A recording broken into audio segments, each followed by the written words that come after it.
Ever felt invisible? Like you're just a ghost in the machine, a cog that turns without anyone noticing? That's where our story begins.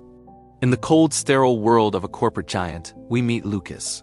He's the quiet one, the diligent worker who gets his head down while everyone else is playing the game, laughing with the boss, and climbing the ladder. He's the person you see every day but never really see asterisk. In this world, not everyone gets a spotlight. Some people exist in the background, in the quiet hum of keyboards and printers, until that silence becomes a deafening scream. One day, the inevitable happens. A major project fails, and a scapegoat is needed. The finger points directly at Lucas. His boss, Mr. Grant, publicly blames him for a mistake that wasn't even his. He's handed a formal warning, a clear message to the entire office. He's on his way out. The same co-workers who once offered a polite nod now turn their backs, their silence a verdict of guilt. Lucas is left standing alone, a ghost now haunted by the injustice he never saw coming. He thought staying quiet was the safe choice, the path of least resistance. But he was about to learn a brutal lesson. Being silent doesn't protect you. It just makes you an easier target. That night, the city rain mirrors the storm brewing inside Lucas. In his small, lonely apartment, the world outside feels as cold as the one he just left.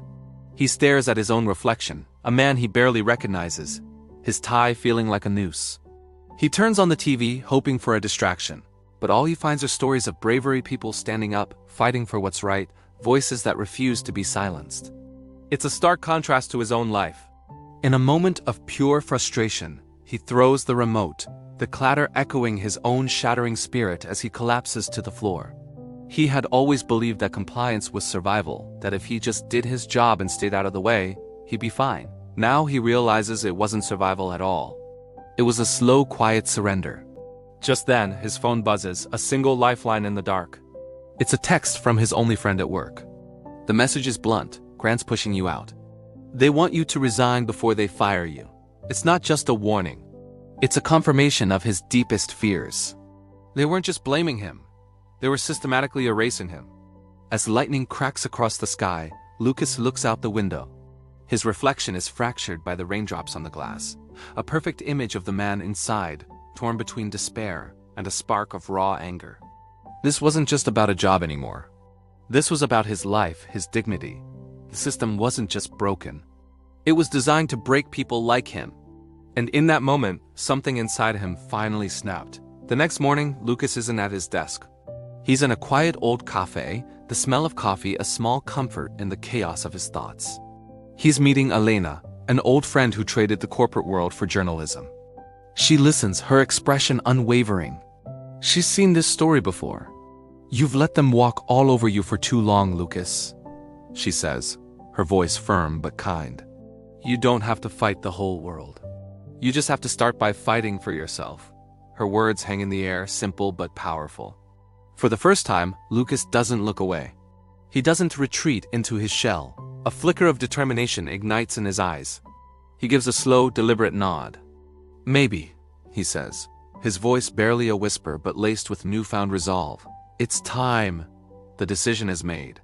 The quiet man is done being quiet. The transformation is immediate. Lucas, the man who once avoided confrontation at all costs, becomes a detective in his own life. He starts digging.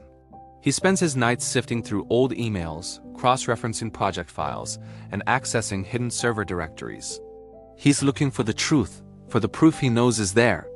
He starts connecting the dots, the fudged numbers, the misallocated funds, the trail of deceit leading directly back to Mr. Grant.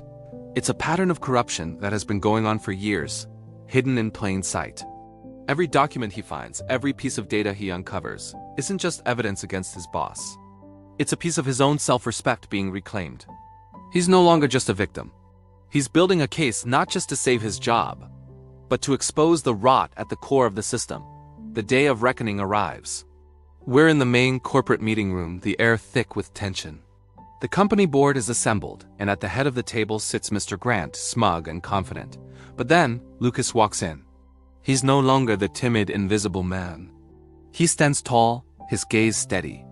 He begins his presentation, his voice clear and unwavering. He lays out the evidence, piece by piece.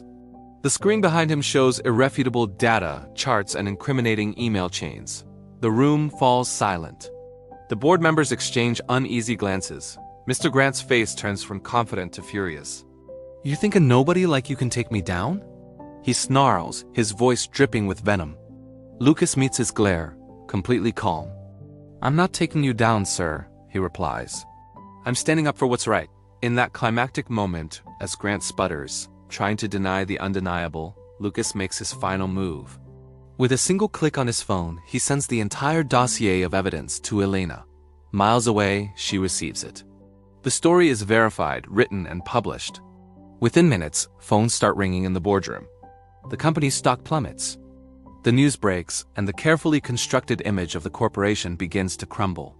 The system, which seems so powerful and untouchable, is shaken to its core by the actions of one person who decided they had enough.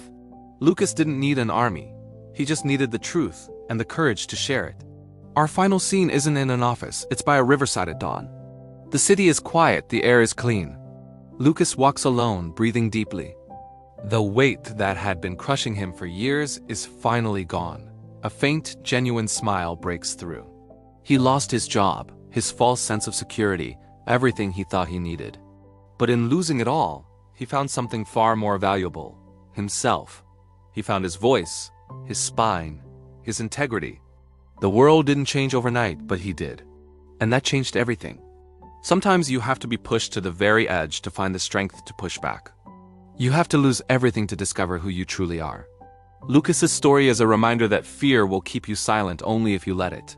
The moment you decide to stand up, the moment you choose to speak your truth, you don't just change your own destiny, you challenge the entire system.